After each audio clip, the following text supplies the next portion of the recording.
Journeys into American History from the Radio Memories Network. Journeys into American History.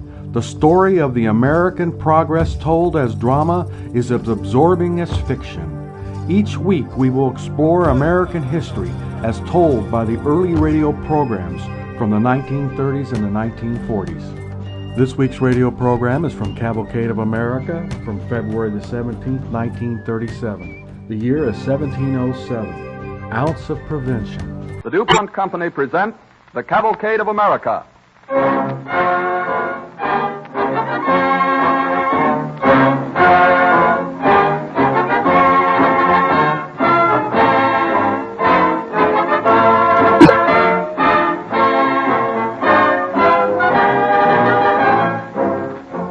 This evening, the Cavalcade of America, presented by DuPont, brings you a story telling how a courageous clergyman and a physician fought and won a battle that has meant much to the health and happiness of our country. Theirs was a great cause and a great victory, accomplished without thought of personal glory and with noble unselfishness. It is surprising how much we as a nation owe to men whose names we may not recognize, but whose works are part of our very lives. You find such men in all fields: engineering, business, the professions, science, working to create something new, improve something old, always striving to contribute services or products that will make life pleasanter for all of us. The work of these men in chemistry, both the famed and unknown, is aptly described in the pledge of DuPont chemists: better things for better living through chemistry.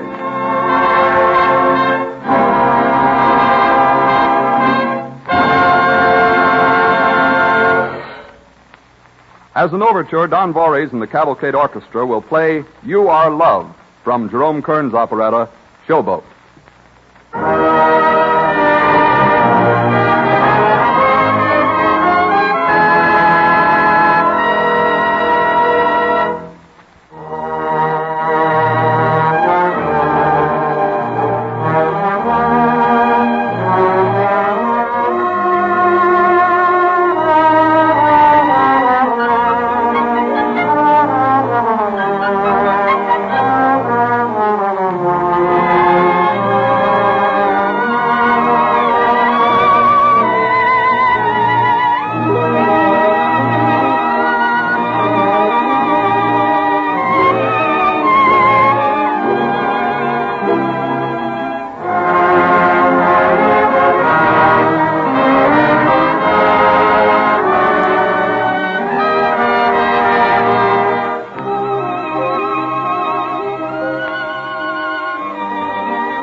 early days of our American civilization, the towns of the eastern seaboard had become crowded, especially near the waterfronts.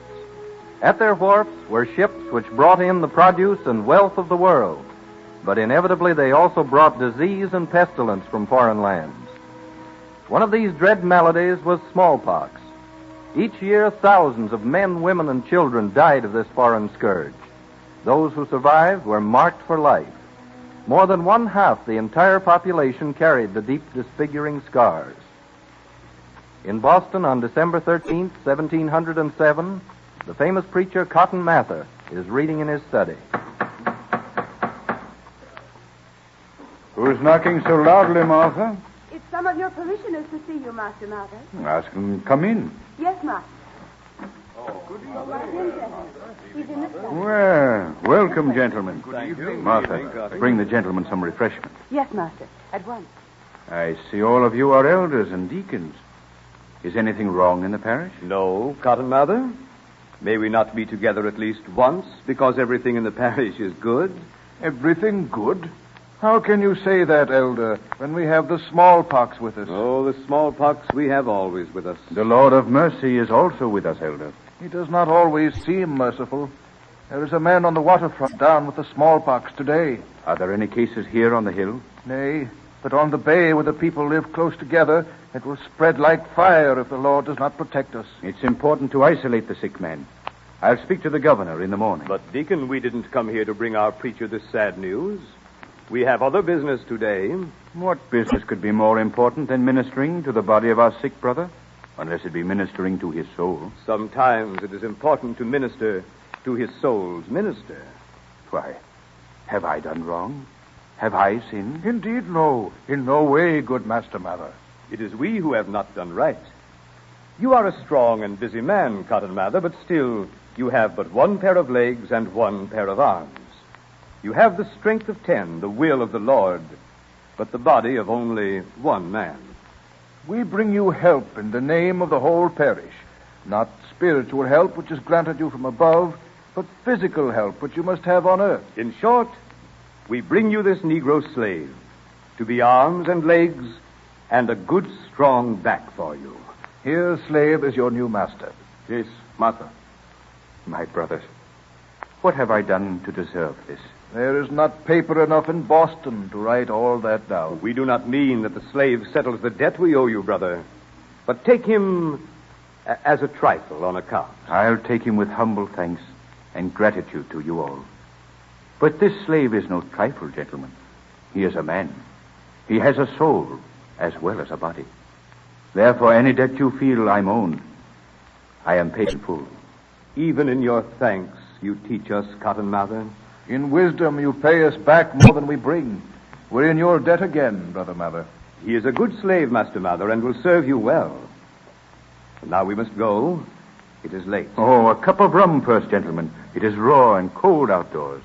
You'll need a cup to warm you on your way. I'll place them on the table, Martha. Yes, sir. I have them ready. Here you are, Elder. Thank you. And you, Deacon. Thank you. Your health, Cotton Mather, and a long life. Thank you, gentlemen. Thank you. And so to bed. Good night, brother. Sleep you well. The Lord be with you, brethren, and many thanks. The Lord be with you. Good night. Good night. Good night. Good This night. way, gentlemen. Good night, Martha. Good night, sir. Good night. Good night. Well, so now I am master of a slave, and I have not yet learned to be master of myself. Come here, lad. Master? Oh, no. Don't bend the knee to me. Come here. Yes, Master. What is your name? Onesimus. Onesimus. Let me have a good look at you, Onesimus. Well, you're not pockmarked. Have you never had the smallpox? No. Me gourmandise. Gourmandise? Oh, yes. From the west coast of Africa. But doesn't your tribe get smallpox? No get smallpox, Master. But why don't they get it? How do they escape the pox? We escape pox by hug 'em close. Well, speak out plainly, man. I don't like riddles. Me see smallpox. Me take 'em smallpox quick right way. Me give smallpox to me quick. Oh, that's inoculation. I've heard of it being practiced in Eastern Europe, in Turkey. You take pustules from someone who has the pox, put them into a scratch you've made on your own arm or leg. Isn't that what you mean? Yes, master. I've always wanted to investigate it myself. Tell me, it gives pain? Sometime. It gives smallpox? Sometime often, but just in cut. No pock on body. No marks on face. Pox where me give it to me. Look, see, here on arm. Here on leg. Yes. You do it often? Do it once with long time. Then more maybe. Once bad here on arm. No much bad no more. And you've never been sick with fever? No. Even if me live where white man die, me no get sick. By heaven. My parish has brought me a ministering angel. I can show you as an example. You have thing for me to do, master? Yes. Go down to the waterfront quickly. There is a man there with the pox. Find him. Get it for me. Bring it back. You shall give it to me at once, in a cut, as you did to yourself. You not afraid? Of course I'm afraid. But you show me that disease may not always be the will of God. Sometimes it may be the work of the devil. Go get me the pox and give it to me. But white man and black man not same thing. Maybe you get killed, maybe you die. Go. Do as I say. Then we'll see. No. No, me afraid. Oh, poor fellow. So am I. But I mean to try this. I'll see no blame comes to you. You do as I say. Yes, master. Then go. Bring me the pox. Quickly. Yes, master. I go. And the Lord go with you. And abide with me.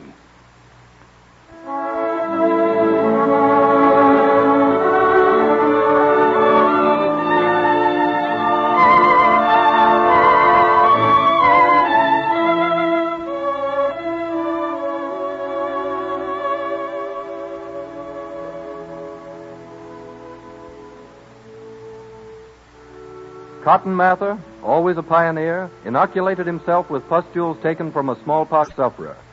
He escaped having smallpox. That epidemic died down, but in 1721, smallpox appeared again in Boston. It had been brought by a ship from the Tortugas. By June, it had reached terrifying proportions. It threatened to decimate the whole colony. Preacher Cotton Mather, who had successfully inoculated himself against smallpox 14 years before, realized that something must be done. A friend of his, Dr. Zabdiel Boylston, lived in nearby town Muddy River, later called Brookline. Boylston was more than a practicing physician. He was a perpetual student. Mather succeeded in interesting him in inoculation as a preventive. On June 26, 1721, Cotton Mather strides into Dr. Boylston's study.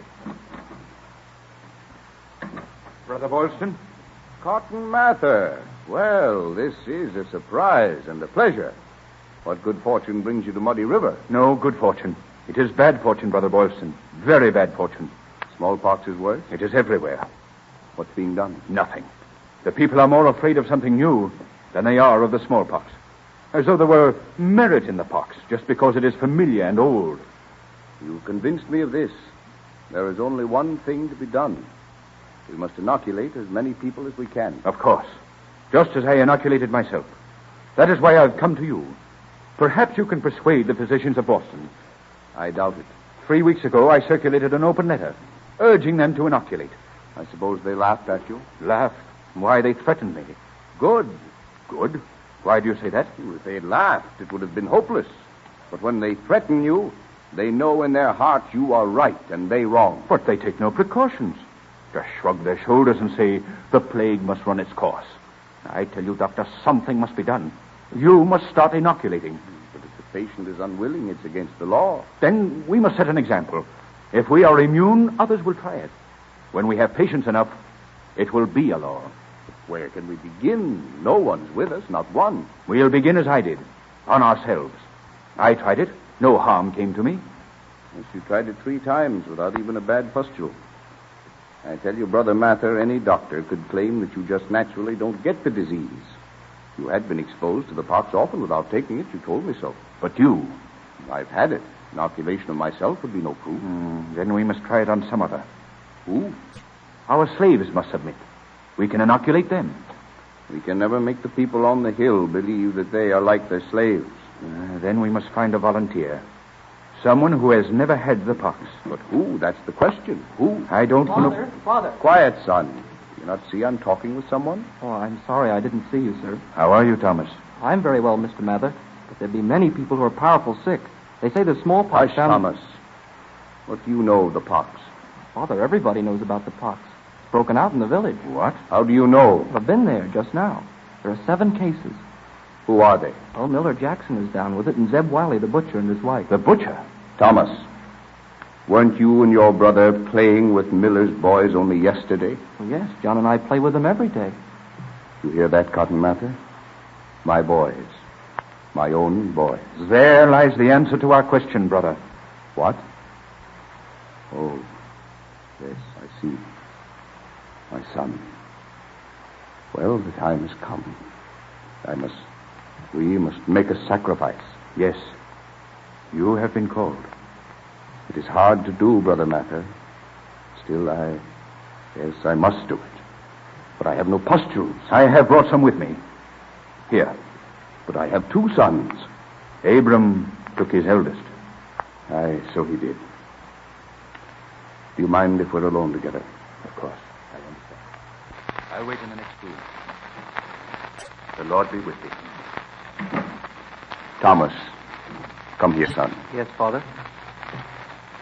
You are a good, strong boy.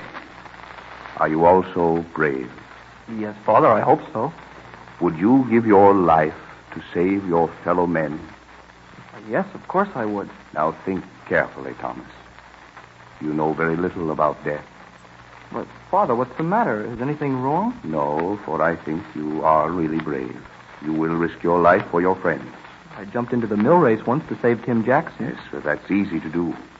You have only to act and forget the risk. This is different. This is the risk of fatal sickness, of smallpox. You mean maybe I've caught the pox already? No, maybe you haven't. You may be hale and hearty and well, but I want you to let me give it to you in modified form. But why, Father? I've never been sick a day. You may not be sick a day even now, but we want to make sure. We? Cotton Mather and I. We believe that smallpox will not attack anyone who is inoculated in time. Are you sure? No, we're not sure. That's what we want to find out. On me? Yes, son. All right, Father. I'm ready. Roll up your sleeve, Thomas. What are you going to do with that knife, Father? First, I'll pass it through the flame of this candle here. Purify it. Then dip it into this pustule. Then cut my arm with it? No, just a few scratches, son. Will it hurt? A little, but a brave boy wouldn't notice it. Are you ready, Thomas? I'll hold still, Father. Our Father, who art in heaven, hallowed be thy name. Thy kingdom come. Thy will be done on earth.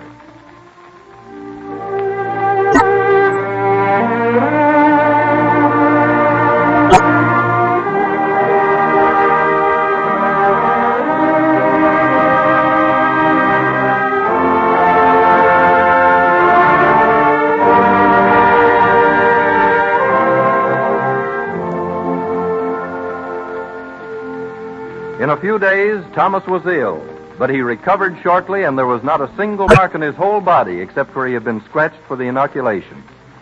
Dr. Boylston inoculated his son John and several of his patients. All recovered.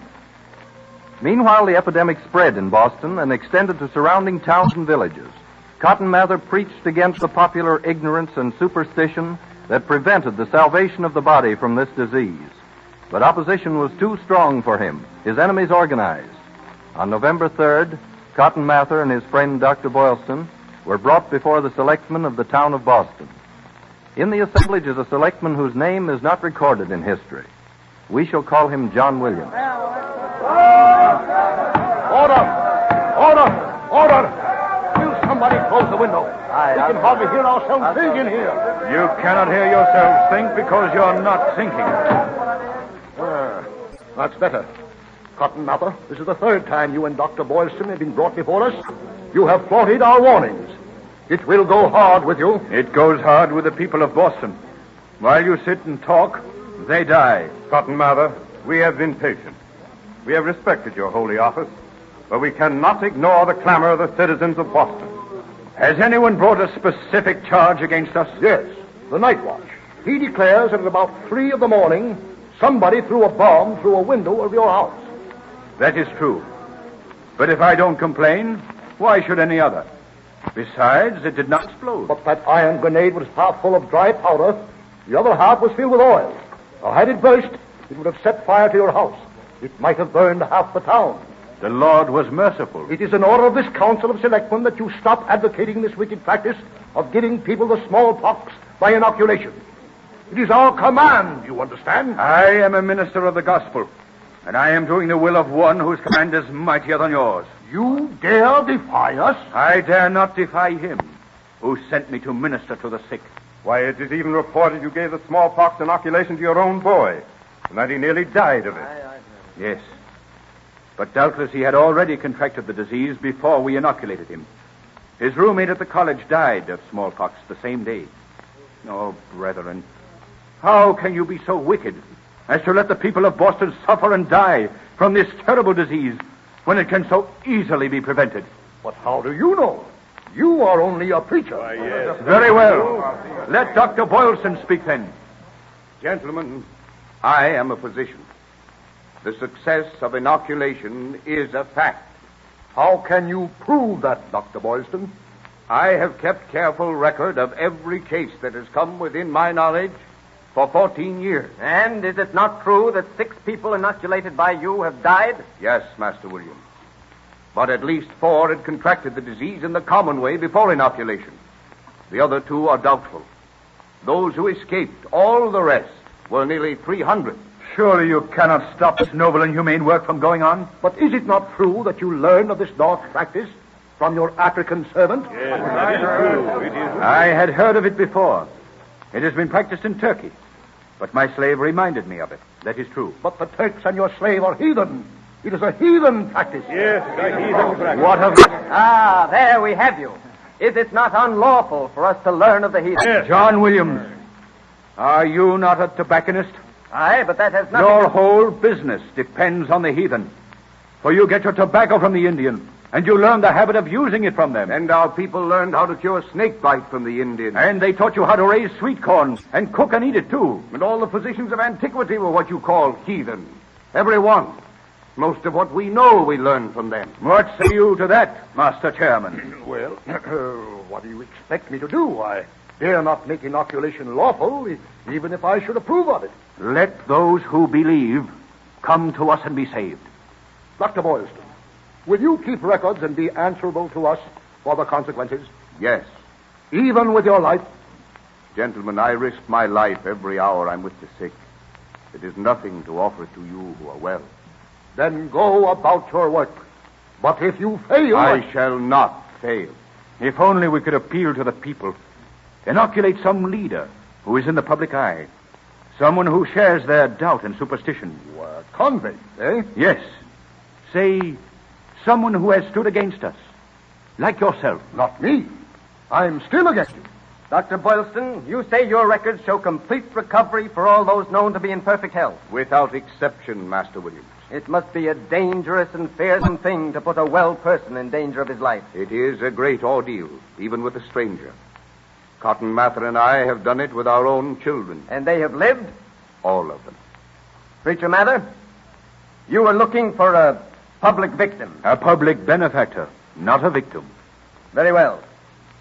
You may use me. Why? What? Master Williams, Master Chairman, may I announce that to the crowd below? You may. Open the window there.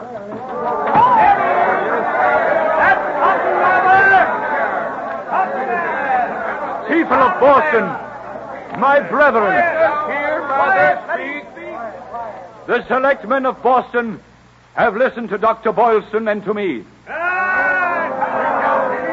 They have agreed that it is for each man to decide for himself how he shall deal with smallpox by inoculation. And as an example to the more sensible of you, one of their number offers to prove that fear of the inoculation is nothing compared with the ravages of the disease itself. He's a fool, whoever he is. Today, Dr. Boylston will give smallpox by inoculation to Selectman John Williams by his own request. John Williams, the tobacco dealer! 3 cheers Aye. for John Williams! The voice of the people is divided, Brother Mather. It is always divided. The voice of God is not so loud, but when it enters into the hearts of men, it brings them life everlasting.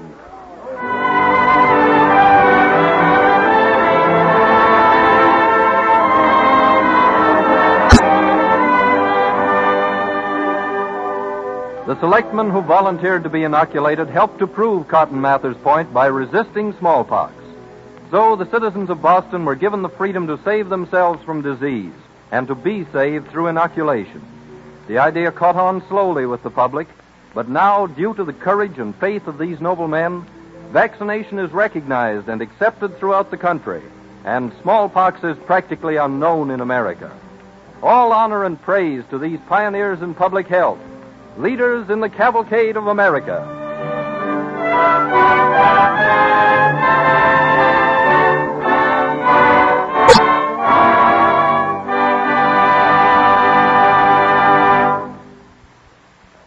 In view of the current interest in employee welfare and pension plans, I'd like to give you some interesting facts which appear in the DuPont Company's annual report for 1936. Our company has long recognized that the welfare of its employees is of paramount importance. Here are a few of the plans which the DuPont Company has maintained for some time. Group life insurance at no cost to employees. This plan has been in force 18 years and is paid on 2,409 policies, benefits amounting to more than $3,316,000. At the close of last year, there were over 40,000 eligible employees holding policies at no cost to them, aggregating $50,443,000. Group accident and health insurance. This plan has been in force for 7 years. DuPont pays part of the premiums so that the cost to employees is very low.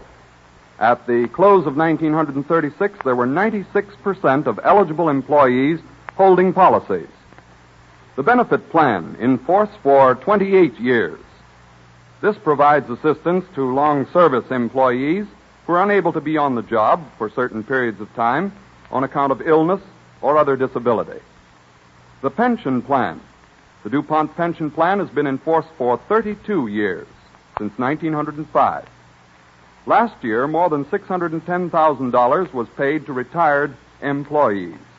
At the close of 1936, there were 912 former employees on the rolls. Additional information on these and other phases of the DuPont Company's activities have been included in an illustrated leaflet containing facts from the annual report for 1936. As announced last week, if you would like a copy, we shall be very happy to send you one. Simply address DuPont, Wilmington, Delaware, and ask for the leaflet entitled Better Things for Better Living.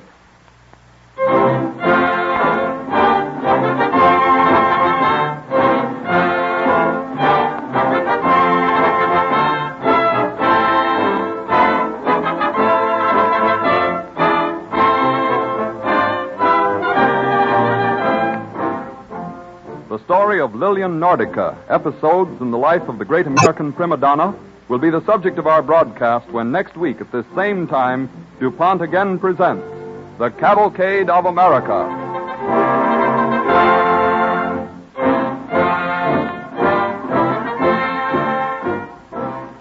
This is the Columbia Broadcasting System.